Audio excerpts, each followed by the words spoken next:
ABBA fans are rejoicing after the release of 2 new songs and the announcement of a live show in London next year. The Swedish band last thanked fans for the music back in the 1980s, but of course with movies like Mamma Mia, Muriel's Wedding and even Priscilla, their music has remained in the charts. It's really funny to see my own kids knowing all the lyrics to the songs that I grew up with. But here we go again. They have now released 2 new singles, I Still Have Faith in You and Don't Shut Me Down, from a new album due in November. Now, ABBA has a fan base like no other, and it's one that our next guest has studied closely. Shanika Ranasinghe is a postgraduate researcher in the Department of Music, Royal Holloway University of London. And she joins me now. Kia ora, Shanika, how are you today? Good morning. I'm very good. How are you? I'm great, thank you. Now, of all the topics, what was it about ABBA fans that fascinated you? Well, when I was doing my first degree, my undergraduate degree, that was when the first Mamma Mia film came out, and ABBA was suddenly everywhere. And I mean everywhere in the UK. So everyone was watching it and singing along to it. And I thought, there must be some interesting research that someone's done about explaining why ABBA are so popular despite not having been around. And when I did a basic kind of search for any literature, there really wasn't very much. And so I thought, oh, well, if no one else has talked about it, then I'm going to talk about it. So that was my kind of logic there. So. And so what did you find? I mean, how did you research the fan base? So I went about it by, so first I did a kind of initial kind of what we call a literature review. So trying to find out what information has been written about ABBA fans. And like I said, there was very little. Then I I Googled ABBA fan club on my laptop, and the official international ABBA fan club came up. Which is based in the Netherlands. And so I wrote to them and said, I'm thinking of doing this research. I'd really like to join. And they put me in touch with some fans in London, and I've been working with Facebook groups as well. So some of the big and small Facebook groups that are where fans kind of congregate and share ABBA news. And so it's kind of half social media research, half kind of going to events. So my university had to pay for me to go to ABBA the museum in Stockholm, for example, other research trips. So yeah, a tough job. So what did your research find? I mean, who is an ABBA fan? Well, it's lots of different people, actually. And this is the really interesting thing. The thing I find very fascinating is that it's not limited to a specific type of person. So when I started my research, I thought, it must, obviously Mamma Mia appeals to a lot of people, but there must be loads of, most of the fan base is probably going to be older and perhaps female. And then, but actually it crosses all kind of genders, ages. I mean, there are fans who are younger than me. I'm 32 years old, and there are fans who are younger than me who know, everything about ABBA and their pre-ABBA work, post-ABBA work. So really, it crosses generations, and I find that really fascinating. And I don't think there's any kind of other musical act that quite has the same impact in terms of popular culture and cross-generational love of that particular music. So that's what what I've been trying to figure out. Why is it appealing to so many young people, and how have the different you mentioned Muriel's Wedding and Priscilla, and what has been the impact of those films on ABBA fandom and kind of that developing throughout the years. So what is it? Is there a common thread that joins all of these different people together? Is it just the music, the beat of the music? What have you found? So I guess what I found, it's hard to pinpoint what I found because there isn't a kind of general consensus for everyone. But I think the music is very, very strong in uniting people. So I think there's a lot of kind of appeal. I think what a lot of fans have talked to me is about the Swedish melancholy.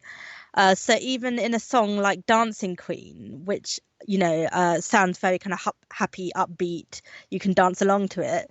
Some people feel that there's a kind of what they call a Swedish melancholy, so a kind of sadness to it. One of my close friend says to me, oh, it's a really depressing song because it says that the peak of your life is 17 years old and then it all goes downhill from there. And so, which I thought, it never really occurred to me, because I was too busy dancing to it. But I was like, oh, okay, I can kind of see that. So I think there's something about the both the music and the lyric writing. And I think the combination of the girls' voices, so Agneta and Frida, when they sing together, it almost sounds like it's very hard to tell them apart sometimes, and it sounds like one voice. And so ABBA fans call that the third voice of ABBA, so the two women singing together in unison. And so I think there's something about the music that really draws people. I'm still trying to figure out exactly what it is about the music, but I think the Swedish melancholy and the fact that the lyrics are so strong, despite English being their second language, is a certain pull for a lot of more international fans who may not have English as their first language either. So, what about the new music that they've come out with? The 2 songs that have been released so far. There's been a lot of excitement about it, and I have to say, I am a ABBA fan from way back, but I haven't spent a lot of time listening to their new music. What's been the response? Yeah, so the fans are obviously absolutely delighted. I think we were all, some fans were a bit cautious when the announcement of new music was made in April 2018, thinking, will the songs live up to ABBA's previous legacy? Will they be as good? Will the women's voices still be as strong? But I think the overall reception to the songs has been absolutely, wonderful. People are really overjoyed that we're getting a new album. And I think there's lots of fans find that there's a kind of split between the fans in terms of which one they prefer, because I think a lot of the fans, the older fans in particular, really find I Still Have Faith in You very moving, because it's ABBA kind of singing, the ABBA members singing to each other, and the fans feel that they're kind of getting, that they're getting some kind of closure on the kind of gap. What's been nearly 40 years since ABBA produced a new hit single and anything like that. So and when ABBA said they were going on a short break in the 1980s, and obviously that turned out to be nearly 40 years. So fans never had that kind of moment of being like, oh, ABBA have said they've gone, and so now we can move on to something else or whatever. So a lot of fans were left hanging. So I think seeing the ABBA members sing to each other and singing I Still Have Faith in You to each other and about each other has been really moving for people. Don't Shut Me Down, on the other hand, is a very different type of song, and it's more kind of what I'd call classic ABBA in my research. It's kind of very upbeat. It has a lot of beautiful instrumentation. It has those kind of keyboard runs down the keyboard, the doo kind of sound that you get when it kind of moves from the slow bit into the faster, more upbeat bit. So they're very different songs, and so I think Don't Shut Me Down certainly in the UK has done a lot better than I Still Have Faith in You. But on the other hand, I Still Have Faith in You has had more views on YouTube. It's had over 20 million views on YouTube in less than 2 weeks. So that's huge, isn't it? And it is huge. Yeah, and they've also got fans on TikTok, haven't they? Yeah. So they've been branching out onto TikTok, and Benny's been playing along, and people have been on the piano. Benny's been playing, and then people have been trying to like dub themselves over him, and he's been dubbing himself over other people, other covers he likes. So it's reaching all kinds of generations and new waves of fandom. So it's a really exciting time for me to be researching this. Absolutely, and pretty savvy marketing by the group too. I do remember, when back in the 80s when they said they were, taking a break. I think I burst into tears. The young me. And you yourself, are you dancing along to the new music? Are you, or do you still hold a candle for the older stuff? Oh, well, I very much love the new music, what we've heard of it so far. I'm really looking forward to the new album, but I still love the old music just as much, and I have a 17-hour ABBA related playlist on my iTunes. So some of that is Cher's cover album and Mamma Mia soundtracks, but a lot of it is post ABBA music and ABBA's 98 English language songs. So I'm still listening to that a lot, and just looking forward to adding more tunes to that. as the new when the new album's launched and everything, and looking forward to a potential Christmas single as well.